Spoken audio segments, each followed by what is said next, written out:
Good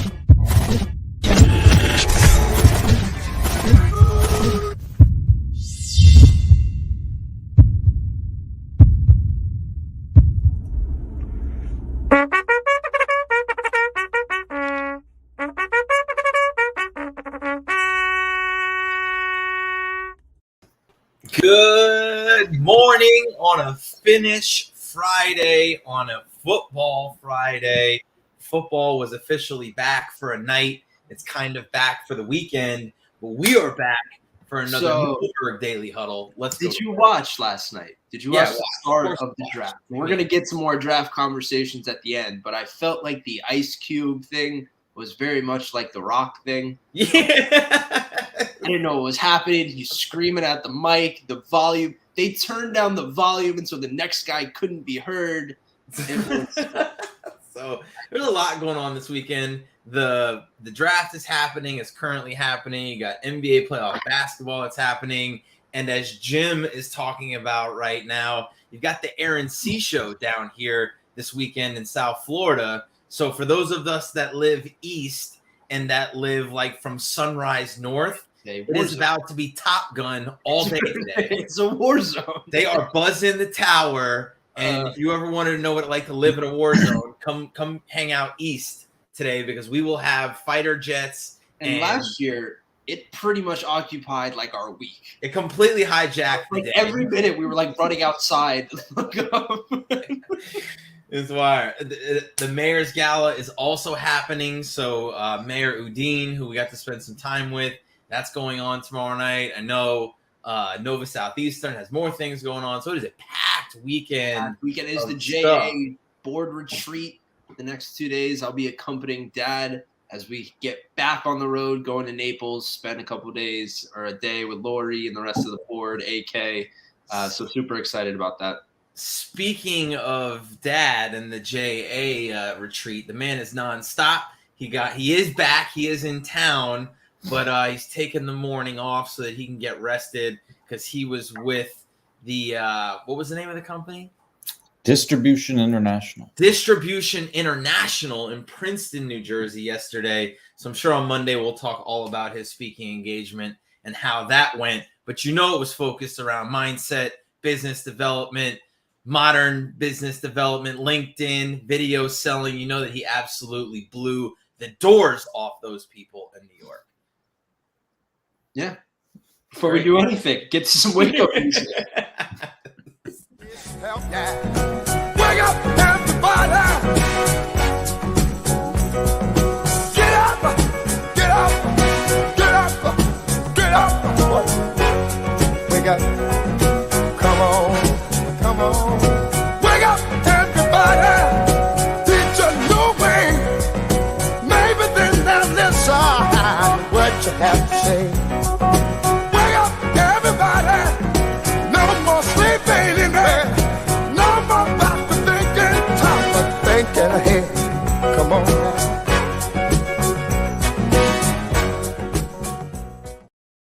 So real quick, Hayden says, good morning, Huddle fam. Roar, missed you, Mark. I have not been to Roar Station since Jules has been born, but I want to talk about this for a second because when Jules was born, my college group chat immediately lit up, congratulations, da-da-da. And then there's always the one asshole in the group that's like, no more 5:45 workouts for you, huh? I'm like, they were clearly waiting for that. Yeah, actually, that's not the case, right? I'm still working out in the morning, but just as everything in life, when you have a priority and things change, you have to find a way to adapt it. So I've been running in the morning. I've been running just under 3 miles, 2.8, because that happens to be the loop that works for making it an exact circle around my neighborhood, which is kind of strange. I know. That'd be 2.8 runs. Just turn around and turn it back around for a couple times. And then I'm in the backyard with bands and doing push-ups. So I'm getting my workout in. I'm not sacrificing the movement, I'm still making it happen, but I do miss Roar. So I'm absolutely looking forward to getting back there at some point for a 5:45 workout, but I don't know when that'll be. Jim, quick note, we're heading out of town, but I will leave my keys with Mark so that you guys can use it today, tomorrow, whatever you guys want to do. So you are family, of course. But back to the Roar thing. We've made a decision. You probably don't have the energy to do all of it. So I think it's being smart with your body and knowing how far you can push Fair it. point. Right? Fair point. I think you have to have some self-awareness about what you're doing in life, and priorities do change a little bit. Yeah. I mean, if I try to do a Roar workout on like 3 hours, Yeah. it'd probably be bad for the health. I But would say you know, my coaching point clients. is that when you have it, you find a way to get it done. Even if it's 15 minutes, it's something. Like I'm just not completely blowing up my morning routine and not doing the workout still, you know? So shout out to Wally, who's an asshole. And, I'm still getting my workout in, Wally. So, suck it. Right. Right. But we do have some great content today. We'll kick it off. It is a very special birthday. He plays a role in all of our lives, or should play a role in your life. It is Jerry Seinfeld's birthday. He turned 68 today. The show is still as relevant as I can't ever. believe he's 68. I don't think of him as like an old man like that. I look at him as, Seinfeld from the TV show. Right. So even like looking up pictures of him, it's all the older pictures of him now. And it's just weird to see because I do watch Seinfeld on a regular basis. So we have some life lessons from him, some quotes, but he's got a really good scene that tells us about what cold calling is like. I'm sorry, excuse me 1 second. Hello? Hi, would you be interested in switching over to TMI long distance service? Oh, gee, I can't talk right now. Why don't you give me your home number and I'll call you later? Well, I'm sorry, we're not allowed to do that. Oh, I guess you don't want people calling you at home. No. Well, now you know how I feel.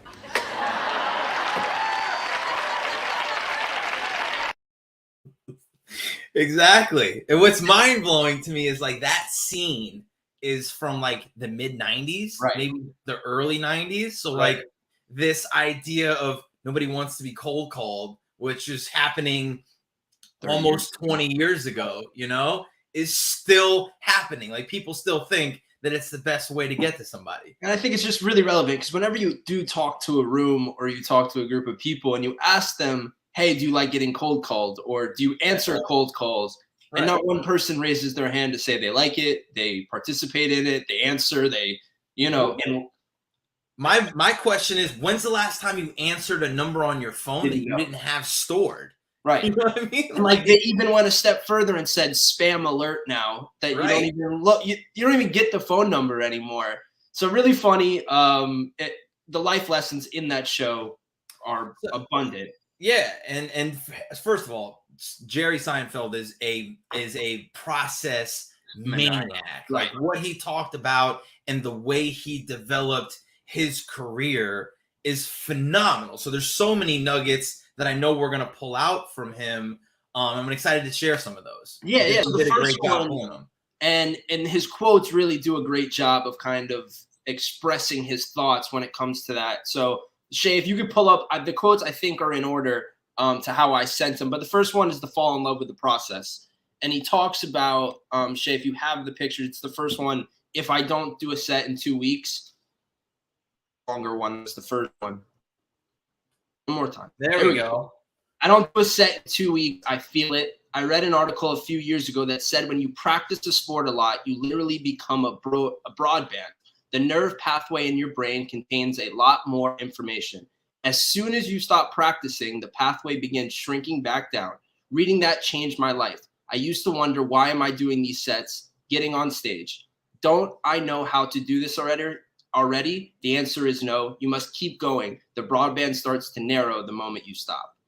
So it's about repetitions, and it's true in practice, obviously with comedy, as he was talking about. It's true in working out. Like as soon as you go to the gym and you stop lifting your legs, you stop doing a leg workout, and then you go back 2 weeks later, you feel so much more pain. You feel so much more agony having gone back after that break, as opposed to consistently putting that work in and day out. And, that to me that's why I love to watch football still, because it keeps the skills sharp. It keeps that I'm watching the game, I see the game, and that's a expertise or skill that I acquired from building that career. And I never want to lose that, and I want to stay sharp and be able to watch that.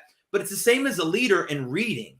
Like, I'm re-listening to the dichotomy of leadership, not because I feel like I don't have those principles instilled, but because the further away you get from reading it, or the further away you get from keeping it top of mind, the less sharp you become on those skills. And if leadership is important to you and staying sharp on those principles is important to you, then you have to put the work in to stay sharp in those skills. Yeah, and we talk about becoming an expert in the field, and it's 10,000 hours. They continue, to become an expert on a daily basis. The best athletes don't become the best and then say, okay, I'm here and I do nothing, because they no longer stay there. So it's the analogy to sports is really relevant for us. But I heard Adam Grant say it, and when he said it just absolutely floored me, because being an expert 100 years ago is way different than being an expert today, mainly because of the flow of information,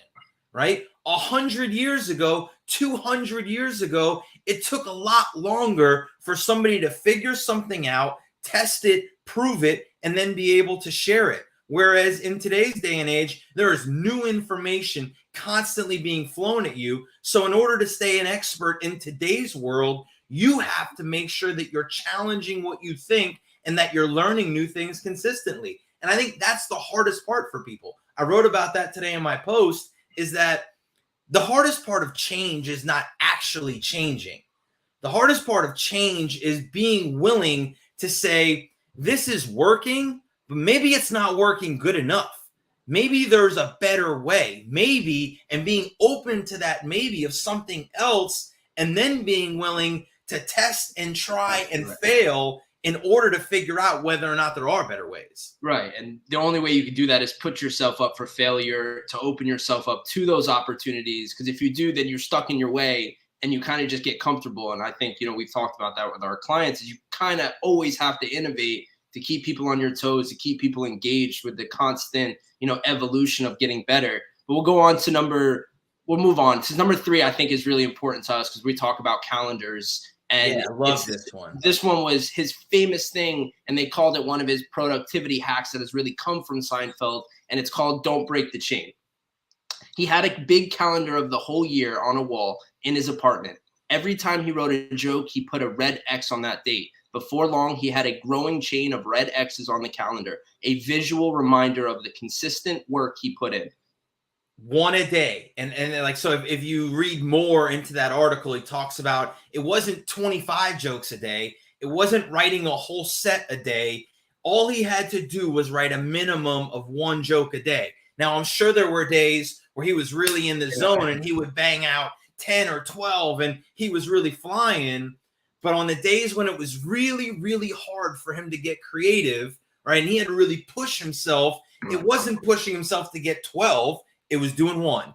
And as long as he kept that chain alive of red X's of doing 1 joke a day, which I relate to prospecting, right? Like, it's the easiest activity to get away from, especially when business is good, right? And you're feeling good. And that was, the lesson from Dad was like, hey, we're doing good. Everything's going great. Now's the time that we really need to be hunting and doing more.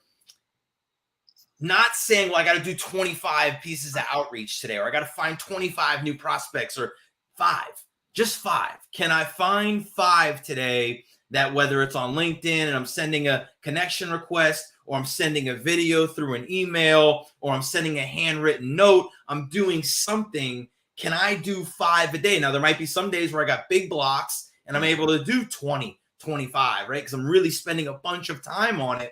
But I know if I can just find 15 minutes, 20 minutes to get 5 out, I can keep that chain alive.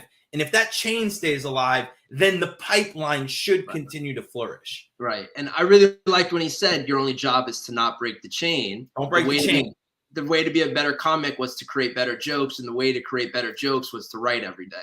You get better by doing things consistently. Your outreach gets more consistent. better, the way you do it, how you interact with people. It's that constant chain of building it this long way and getting better every single link. That to me was the mindset during fall camp. Right. You know, like the It was the grind days of August. You got 24 practices. We Don't knew break day the one. chain. Right. You know? We knew day one wasn't going to make the season. Right. But stack days, right? If we can get a little bit better today, we can get a little bit better tomorrow, by the time we hit that 24th practice, we are going to be a well-oiled machine and be ready for that first, and there was nothing worse than when the team actually broke the chain and you knew it. Correct. Like walking into that staff meeting after was like, oh shit, here we go again. Like we have to figure out what went wrong with the chain to figure it out, you know? And so it's a really good analogy. I love it. Excellent stuff. Great stuff. Happy birthday, Jerry Seinfeld. Yeah. Watch a Seinfeld episode, watch the B Movie, which is one of my favorite cartoons. It is filled with lessons, but let's move on to some motivational music and then we'll get back to the draft. Try to be best, cause you're only a man, and a man's got to learn to take it. Try to believe, though the going gets rough, that you got a hand tough to make it. History repeats itself, try and you succeed. Never doubt that you're the one, and you can have your dreams. You're the best around, nothing's gonna ever keep you down. You're the best around, and nothing's gonna ever keep you down. You're the best around. Nothing's gonna ever keep you down. Fight to the end, cause your life will depend on the strength that you have inside you. I gotta be proud, standing out in the crowd with the odds in the game by you. Try your best to win them all, and one day time will tell. When you're the one left standing there, you reach the final bell. You're the best around. Nothing's gonna ever keep you down. You're the best around. Nothing's gonna ever keep you down. You're the best around. Nothing's gonna ever keep you down. Pick up the log. He cut it off right as he was about to pick up the log again. Everybody should have their Rocky moment every single day, I think. I think everyone knows what that feels like when you're doing a lot of work and it just feels like a montage scene. So one more just comment about our previous conversation about one a day and about when you're in the zone, you know, doing more than that. You constantly have to be looking at, you know, point of diminishing returns, right? Here comes my economics degree coming at you right now. Please don't back him up on this. So you could do 100 outreaches in a day. At what point in that 100 are you no longer putting the same quality into that work? It's the same with reps in the gym. It's the same with practicing every day. It's the same with writing a joke. I don't care what it is. As soon as the quality suffers of the work, put it away, move on, and go to something else. Numbers it's not just about the numbers. It has to be about the quality behind the work, which is the same as practice, right? I took it upon myself in the special teams periods to say, here's what we had to get done. If it gets done in 4 minutes instead of 15, I'll cut the period off and give it back to the head coach and say, hey, we got the work we needed to get done. Let's move on. I'll give this time back to you. So don't look at it as I have to hit an X amount of numbers every single day, right? You want to do the most you could possibly do with the mindset of I'm still putting in the maximum quality into that quantity. Because as soon as the quality suffers, you're no longer doing yourself a service. Well, and that's why we don't focus on results or give the number. Right. When we give the DMOs to people, it's a blank amount of numbers. Like we tell people 5 outreaches, but everybody's built a little differently and everybody has a different focus in their job and the amount of time that they have to do it. And so I think that plays right into what you're saying. I love it. So let's talk about the NFL draft. Let's finish with football on this Friday. A lot of F's flying at you. Only the good ones. First round was done last night, right? So congratulations to the SEC because they continue to just be a dominant force in the talent of the NFL. We have to say something. Miami, 0 first Goose round. egg for the old Hurricanes for the first round draft picks. Even the horrible Florida State Seminoles got themselves a first round pick. The Gators got themselves a pick. Kyer Elam, which for those of you who don't know, he's a South Florida boy. For those of you that are from down here with us, went to Benjamin School in West Palm Beach. I had the opportunity to recruit him when I was at the University of Cincinnati, I believe. Mark, I know we were talking about it yesterday at lunch, but the mentality of being a first-round draft pick and about what it means to walk into an organization as a first-round draft pick, and I know we were talking about it yesterday, so I'd love for you to bring the conversation up. So this is like, to me, this is the ultimate misnomer about being a first-round draft pick, and what really sets them up for failure more than success is these guys are touted as the very best at what they do. They're getting drafted in the first round because they've been chosen or they've been selected as the very best at what they do at their level. But the reality is if they're getting selected high in the first round, they're most likely going to a team and an organization that's struggling and losing. So you have this stigma as a first-round draft pick that you're supposed to be the savior, yet you're walking into an organization that's filled with veterans, that's filled with cultural issues, right? Filled with leadership problems. And because you play your position really well, you're supposed to be the guy that saves the organization. Complete failure of just expectation. Well, it's a lot to put on a 22-year-old who's also dealing with going to a new league, figuring out how to be really good at what he does too, and also putting the pressure on him to kind of build everybody around. But I think it goes back to focusing on your own behavior first, right? Like setting the tone yourself. And so this is where, like, you know, if I'm an 8-year vet, right, and I'm on the Jaguars and I want to win, right, and we have this young kid who steps in and is supposed to be really talented, and he starts trying to grab the reins vocally and being boisterous, that's not going to sit well with me. Right.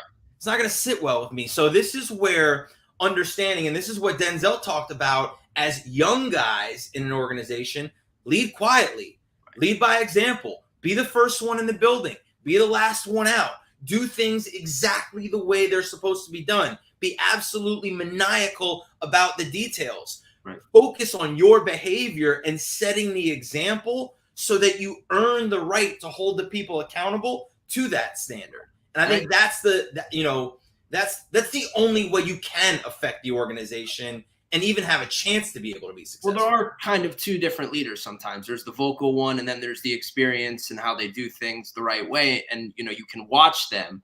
And those are always interesting because I think you do need both in an organization sometimes. Like those rah-rah guys are really good for an organization and build up the culture, I think. And some people really need that. Well, also some people love just watching a guy do his work at a really high level. And he leads by example in everything he does and allows other people to use him as an example. And that, to me, is the big misnomer with first-round draft picks, right. Is that all these guys are talented. And most of them are just getting selected based on talent and performance and what they did, which is not going to be the thing that drives change inside of the organization. The intangibles are going to be the things that drive change inside of the organization. So as we're looking at our teams, as you're selecting people inside of your organization, talent is great. But just like we talked about at the beginning of the week, talent doesn't win championships alone, right? You have to have those other factors of, you know, working hard, of communicating, of being bought into the overall goal of the organization, being able to sacrifice for yourself, all the things that make the team successful, which, as you know, D. Robinson talks about, look what Joe Burrow did. Joe Burrow didn't do that alone. Joe Burrow did that with great receivers around him. Joe Burrow did that with great leadership in the organization, changing the direction of the organization. Joe Burrow was talented, but he didn't come in and save the organization. There was a team effect of they had changed from the head coach all the way down what was happening. I was gonna say, shout out to your Pops' Jets. They did pretty good last night. Yeah, I mean, they have brought in talent, and you know, again, Will is it Salavea? What's the head coach's last name? Salah. Salah? Will he be the guy that's able to lead the organization and unify the talent? I hope so, because it only makes the AFC East that much more fun. It's the best part of the year. We all get to hope, all get to wish that our team will be But I good figured in it'd be months. appropriate since we did Rocky. I channeled my inner Rocky the other day, so let's just show this real quick. Finish us off.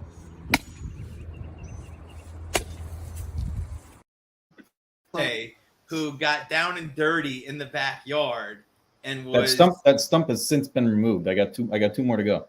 Which, if there's anybody in the huddle who's got a hookup for Shay on some tree removals, They told him to pay for it. He said, no, I'll do it myself. Usually how it goes with Shay.